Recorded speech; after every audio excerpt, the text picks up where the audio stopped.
തിരഞ്ഞെടുപ്പ് അടുത്താൽ നാടെങ്ങും ആഘോഷമാണ്. തങ്ങളുടെ സ്ഥാനാർത്ഥികളുടെ പ്രവർത്തന മികവുകളും അംഗീകാരങ്ങളുമെല്ലാം ജനങ്ങളെ ബോധവത്കരിച്ചുകൊണ്ടുള്ള ഇലക്ഷൻ ഗാനങ്ങൾ രസകരമായ ഒന്നാണ്. അത്തരത്തിൽ ഇലക്ഷൻ ഗാനങ്ങൾ റെക്കോർഡ് ചെയ്യുന്ന ഒരു സ്റ്റുഡിയോയിലെ കാഴ്ചകളിലേക്ക്. പാവപ്പെട്ടോരുടെ പടത്തലവൻ സമദാരി സാഹിബ് വരവായി, അടടാ അടടാ വരവായി, സേവകനിത വരവായി. ഇലക്ഷൻ അടുത്താൽ തങ്ങളുടെ സ്ഥാനാർത്ഥികൾക്കായുള്ള ഗാനങ്ങൾ ആലപിക്കാൻ ഓരോ പാർട്ടിയുടെയും അണികളെത്തും. അവർക്ക് വേണ്ട പാരഡി ഗാനങ്ങളുടെ പാട്ട് പറഞ്ഞു കൊടുക്കുന്നതനുസരിച്ച് വരികൾ ചിട്ടപ്പെടുത്തിയെടുക്കുമെന്ന് CD വേൾഡ് സ്റ്റുഡിയോ ഉടമ നൌഷാദ് പറയുന്നു. നമസ്കാരം, നമ്മളിപ്പോൾ ഉള്ളത് നമ്മുടെ Alathiyur Beeranchira CD world sound design സ്റ്റുഡിയോയിലാണ്.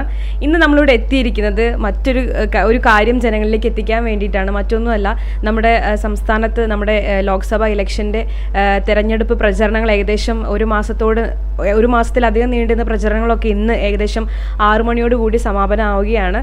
അപ്പോൾ ഈ ഒരു ഇലക്ഷൻ പ്രചരണത്തിൻ്റെ ഭാഗമായിട്ട് പ്രധാനമായിട്ടും കണ്ടുവരുന്ന കാര്യങ്ങളാണ് അനൗൺസ്മെൻറ്റും ഈ ഇലക്ഷൻ പാരഡി ഗാനങ്ങളും ഒക്കെ. അപ്പം ഈ ഒരു പാരഡി ഗാനങ്ങളുടെ റെക്കോർഡിംഗ് എങ്ങനെയാണ്, അതിൻ്റെ ലിറിക്സ് എഴുതുന്നവരുടെ ഒരു രീതി എങ്ങനെയൊക്കെയാണ്, ആ സ്റ്റുഡിയോയിൽ നടക്കുന്ന കാര്യങ്ങൾ പ്രൊസീജിയേഴ്സ് ഒക്കെ എന്തൊക്കെയാണെന്നൊക്കെ നമ്മളിൽ പലരും കണ്ടിട്ടുണ്ടാവില്ല, അല്ലെങ്കിൽ നമുക്ക് അറിയുന്നുണ്ടാവില്ല. പക്ഷെ പലർക്കും അറിയുന്നുണ്ടാവാം, കണ്ടിട്ടുള്ളവരും ഉണ്ടാവാം. എന്തായാലും ആ ഒരു കാര്യങ്ങളൊക്കെ ഒന്ന് നമ്മുടെ പ്രേക്ഷകരെ കാണിക്കുക എന്നൊരു ഉദ്ദേശത്തോടു കൂടിയാണ് ഇന്ന് നമ്മൾ എത്തിയിട്ടുള്ളത്. അപ്പോൾ നമുക്ക് എന്തായാലും ഈ ഒരു ഇലക്ഷൻ പാരഡി ഗാനങ്ങൾ ഇവിടെ എത്ര വർഷമായിട്ട് നിങ്ങളിത് ഇവിടെ റെക്കോർഡിംഗ് ചെയ്തുകൊണ്ടിരിക്കുന്നത്? ഒരു 5 വർഷമായി ഇപ്പോൾ സ്റ്റുഡിയോ CD വേൾഡ് സ്റ്റുഡിയോ ഉണ്ട്. നമുക്കിവിടെ ഒരുപാട് കലാകാരന്മാരെ നമ്മൾ ഇവിടെ പാട്ട് പ്രാക്ടീസ് ചെയ്യിപ്പിക്കുന്നുണ്ട് വെള്ളി ശനി ഞായർ ദിവസങ്ങളിൽ. അങ്ങനെ ഇവിടെ ഒന്ന് പാട്ട് പഠിച്ച് പ്രാക്ടീസ് ചെയ്തിട്ട് ഒരുപാട് ആൽബങ്ങൾ, അതുപോലെ തന്നെ കല്യാണ song, wedding, reception songs, birthday song. ഇപ്പോൾ ഇലക്ഷൻ്റെ ഒരു സമയമാണല്ലോ, അപ്പോൾ ഇലക്ഷൻ സോങ് ആണ് കൂടുതൽ. ഇപ്പോൾ നമ്മളിപ്പോൾ ലക്ഷദ്വീപ് പോലത്തെ സ്ഥലങ്ങളിലൊക്കെ ഇപ്പോൾ ഒരു 5-6 പാട്ട് പാടി. സുമിയാണ് ഫീമെയിൽ സിംഗർ. ഈ ഇലക്ഷന്റെ പാരഡി ഗാനങ്ങൾ വർഷങ്ങളായിട്ട് നിങ്ങൾ ചെയ്യുന്നുണ്ട്? കഴിഞ്ഞ പഞ്ചായത്ത് ഇലക്ഷനിലൊക്കെ ഇവിടെ നമുക്ക് ഒരുപാട് ഏകദേശം ഒരു 40ഓളം മണ്ഡലത്തിലേക്ക് ഏകദേശം ഒരു 90, 100, 120ഓളം പാട്ട് നമ്മൾ കഴിഞ്ഞ വർഷം പാടിയിട്ടുണ്ട്. ഒരുപാട് ഗായകർ നമ്മളിവിടുന്ന് ഈ പ്രാദേശിക തലങ്ങളിലുള്ള ഒരുപാട് ഗായകർ വന്നിട്ട് ഇവിടെ പാട്ട് പാടി ഉഷാറാക്കിയിട്ടുണ്ട്. ഇപ്പോൾ പൊതുവേ നമ്മുടെ ഈ ഒരു ഇലക്ഷൻ ഗാനങ്ങളൊക്കെ റെക്കോർഡ് ചെയ്യുന്നത് നമ്മുടെ അടുത്ത ജില്ലകളായിട്ടുള്ള എറണാകുളം, ആ ഭാഗത്തു നിന്നൊക്കെയാണ് കൂടുതൽ ഇപ്പോൾ റെക്കോർഡിങ് നടക്കുന്നതെന്ന് കേട്ടിട്ടുണ്ട്. അതോ നമ്മുടെ ഈ പ്രാദേശിക തലത്തിൽ ഇത്തരത്തിലുള്ള പ്രവർത്തനങ്ങൾക്ക് മുൻഗണന ഇല്ലാതായി മാറിയിട്ടുണ്ടോ? ഇവിടെ ആദ്യമൊക്കെ സത്യം പറഞ്ഞാൽ നമ്മുടെ നാട്ടിൽ ഈ പറഞ്ഞ ഞാൻ തന്നെ ഏകദേശം ഈ മേഖലയിലായിട്ടൊരു 14 വർഷമായി. ഞാൻ തന്നെ കോഴിക്കോട്, തൃശ്ശൂർ, അതുപോലെ തന്നെ നമ്മുടെ തൊട്ടപ്രദേശമായ ചങ്ങരംകുളത്തൊക്കെ പരിപാടി. ഇപ്പോൾ ഒരു 4-5 വർഷമായിട്ട് നമ്മുടെ നാട്ടിൽ തന്നെ ഒരുപാട് നല്ല നല്ല സ്റ്റുഡിയോകൾ, അതായത് വലിയൊരു സംഭവം ഒന്നല്ല, എന്നാലും നമ്മുടെ പ്രാദേശിക തലങ്ങളിലുള്ള ഗായകർക്ക് അവർക്ക് വളർന്നു വരാൻ വേണ്ടിയിട്ടുള്ള ഒരു സംവിധാനം ഒരുക്കുന്ന രീതിയിലുള്ള സ്റ്റുഡിയോ ആണ് നമ്മളെ ഇവിടെ ഉണ്ട്. തൊട്ടടുത്ത പ്രദേശങ്ങളിലൊക്കെ സ്റ്റുഡിയോ ഒരുപാട് ആയിട്ടുണ്ട്.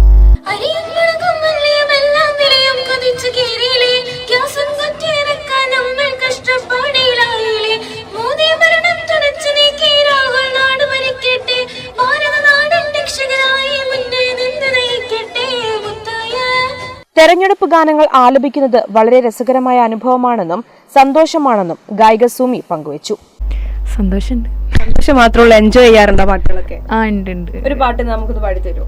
ചെമ്പകപ്പൂ തേനിതളതരം ചന്ദിര സുന്ദര പൂമുഖമതൃപ്പം ഗസലുകൾ തൻ പൊന്നൂഞ്ഞാലെ ആടുന്നു സുലേഖ ബീവി. ഓരോ സ്ഥാനാർത്ഥികളുടെയും പ്രവർത്തന മികവുകളും അംഗീകാരങ്ങളും അവർ ചെയ്ത സേവനങ്ങളും വ്യക്തിത്വവുമെല്ലാം ഉൾപ്പെടുത്തിയാണ് വരികൾ ചിട്ടപ്പെടുത്തുന്നതെന്ന് രചയിതാവ് നാസിക് പറയുന്നു.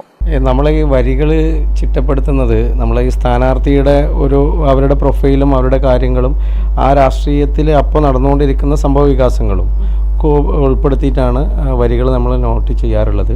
ഓരോ ട്രെൻഡുകളാണ് ഓരോ സമയത്തും ഇലക്ഷൻ വരുന്ന സമയത്ത്. ആ ട്രെൻഡിനനുസരിച്ച് ആളുകൾ അത് അക്സെപ്റ്റ് ചെയ്യുക എന്നുള്ളതാണ്. പലരും പാട്ടുകൾ എഴുതാറുണ്ട്. ഇപ്പോൾ ഞങ്ങളുടെ ഒരു അലീം മെമ്പർ എന്ന് പറഞ്ഞിട്ട് ഒരു മെമ്പറുണ്ട്, അവർ പാട്ട് എഴുതിയിട്ടുണ്ട്, പക്ഷേ അത് പാടിയിട്ടുണ്ട്. അപ്പോൾ നമ്മളുടെ ആ ഒരു കാലഘട്ടത്തിൽ ഇപ്പോൾ യുവാക്കൾ, പ്രത്യേകിച്ച് യുവാക്കളെയും കൂടി ആകർഷിക്കുന്ന രീതിയിലുള്ള വരികൾ കൊടുക്കുക എന്നുള്ളതാണ് ഇതിൻ്റെ. പിന്നെ എല്ലാവരും കൂടിയിരിക്കുമ്പോൾ അതിനൊരു ഒരുപാട് ഐഡിയാസ്. ഇപ്പം നിങ്ങൾ പറഞ്ഞു ഇപ്പോഴത്തെ ഒരു ജനറേഷനെ ഫോക്കസ് ചെയ്തുകൊണ്ടാന്ന് പറഞ്ഞപ്പോൾ ഇപ്പോഴത്തെ ഒരു ജനറേഷനെ ഫോക്കസ് ചെയ്യാൻ വേണ്ടിയിട്ട് നിങ്ങൾ എന്തൊക്കെ എലമെന്റ്സ് ആണ് അതിൽ ഇൻക്ലൂഡ് ചെയ്യുക? അതായത് ഇപ്പോഴത്തെ ഒരു ജനറേഷനെ നമ്മളെ അതിലേക്ക് ആകർഷിക്കാൻ വേണ്ടിയിട്ട് ഒരു അടട എന്ന് പറഞ്ഞിട്ടുള്ള വളരെ മുമ്പ് ഇവിടെ ഒരു മത്സരിക്കുന്ന സമയത്ത് നമ്മൾ കൊടുത്തൊരു മ്യൂസിക്കാണ്, അതിലേക്കാണ് നമ്മൾ വരികൾ ചെയ്തിട്ടുള്ളത്. അപ്പോൾ ഒരു പെട്ടെന്നുള്ള ലൈറ്റായിട്ടുള്ള ഒരു ഗസൽ പോലെയുള്ള സംഭവത്തിനേക്കാൾ കൂടുതൽ ആകർഷിക്കുന്ന രീതിയിൽ യുവാക്കളൊക്കെ ട്രെൻഡിൻ്റെ പിന്നിലാണ്. അത് മാപ്പിളപ്പാട്ടായാലും ഏത് പാട്ടുകളായാലും അവർ വളരെ ചുരുങ്ങിയ സമയം കൊണ്ട് അവരുടെ മനസ്സിലേക്ക് പതിയുന്ന രീതിയിലുള്ള വരികൾക്കാണ് നമ്മൾ എഴുതിയിട്ടുള്ളത്. ട്രെൻഡിനനുസരിച്ച് യുവത്വങ്ങളെ കൂടി ആകർഷിക്കുന്ന തരത്തിലുള്ള ഗാനങ്ങളാണ് തിരഞ്ഞെടുക്കാറുള്ളതെന്നും അദ്ദേഹം കൂട്ടിച്ചേർത്തു.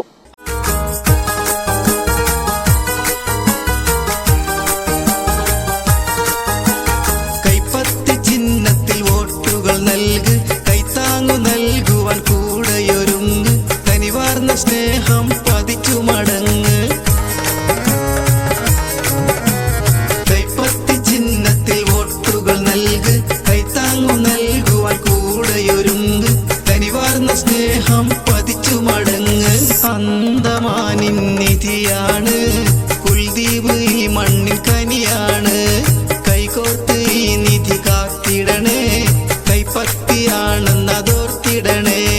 അടടാ അടടാ വരവായി ജനസേവകനിത വരവായി. പാവപ്പെട്ടോരുടെ പടത്തലവൻ കുൽദീപ് ശർമ്മ എന്ന പൊന്മകനാ. ജാതി മത